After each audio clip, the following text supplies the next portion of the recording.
ये ताली हम जो बजा रहे हैं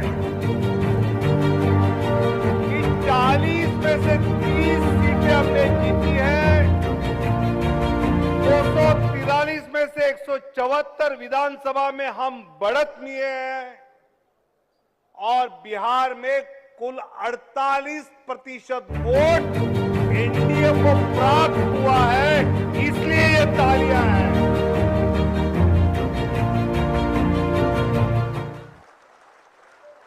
और ये तालियां यहां के नेताओं के लिए नहीं, यहां उपस्थित कार्यकर्ताओं के लिए नहीं, नीचे बूथ पर अपना काम करने वाला जो कार्यकर्ता है उसके लिए ये तालियां आप लोगों ने बजाई है। और विरोधी का इतिहास समझिए, इस देश में 1985 के बाद कोई सरकार एब्सोल्यूट मेजॉरिटी वाली सरकार नहीं आई, लेकिन कोई एक नेतृत्वकर्ता जिसने पूरे गठबंधन का स्वरूप बनाकर, एनडीए के स्वरूप बनाकर पहली बार 1985 के बाद किसी प्रधानमंत्री ने सरकार बनाने का काम तीसरी बार किया है, तो वो सिर्फ और सिर्फ नरेंद्र मोदी है, दूसरा किसी ने नहीं किया।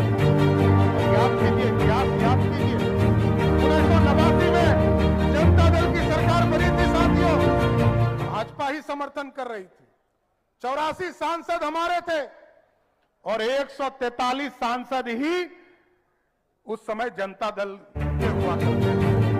कांग्रेस पार्टी 197 सांसद वाली थी और मोदी ने जाकर चाइना में कहा था कि हम ऐसी सरकार के पार्टनर हैं जिस पार्टनर के रूप में जो सरकार दूसरे नंबर की पार्टी है उसको हम समर्थन करने का काम कर। लेकिन साथियों याद कीजिए, इतिहास में कांग्रेस पार्टी को भी 243 सीट 1991 में कांग्रेस पार्टी को हुआ आया था साथियों, वो भी एब्सोल्यूट मेजॉरिटी नहीं था। परसेप्शन बनाया जा रहा है कि मोदी हार गए। कौन हार गए?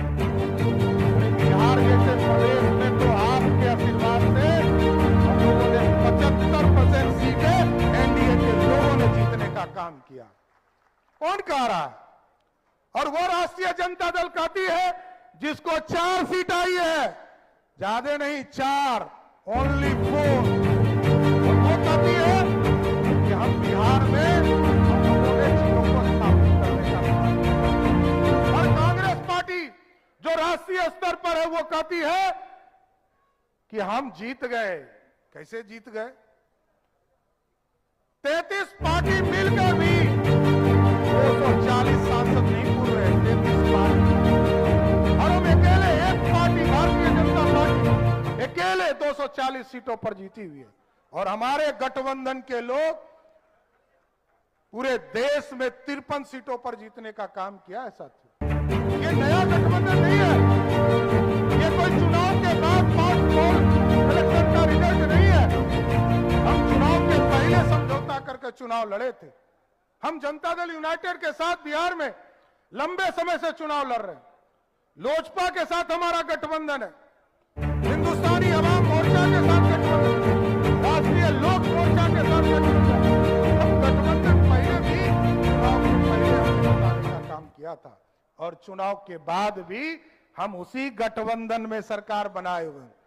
लेकिन लूडो खेलते हैं ना, लूडो पे जब 99 पे लोग रह जाता है, इसके बाद सांप काटता है, कहां पहुंचता है? पहुंच जाता है। इसलिए साथियों हम लोगों को 2025 के चुनाव के मद्देनजर पूरी व्यवस्था को खड़ा करना है और इस पूरे परसेप्शन से बाहर आना है। इस देश में तो 43 सांसद वाले लोगों ने भी यूनाइटेड फ्रंट की सरकार बनाई है साथियों। और साथियों हमको सोचना पड़ेगा कि सिर्फ परसेप्शन से चुनाव जीते नहीं जा सकते। चुनाव आया तो लोगों ने कहा संविधान खतरे में। संविधान कैसे खतरे में? 10 साल तक माननीय नरेंद्र मोदी की सरकार इस देश में रही है साथियों, और उसके बाद भी लोग प्रश्न उठा रहे हैं कि आरक्षण खत्म हो जाएगा, संविधान खतरे में है। अरे भारतीय जनता पार्टी वो पार्टी है जिसने 1950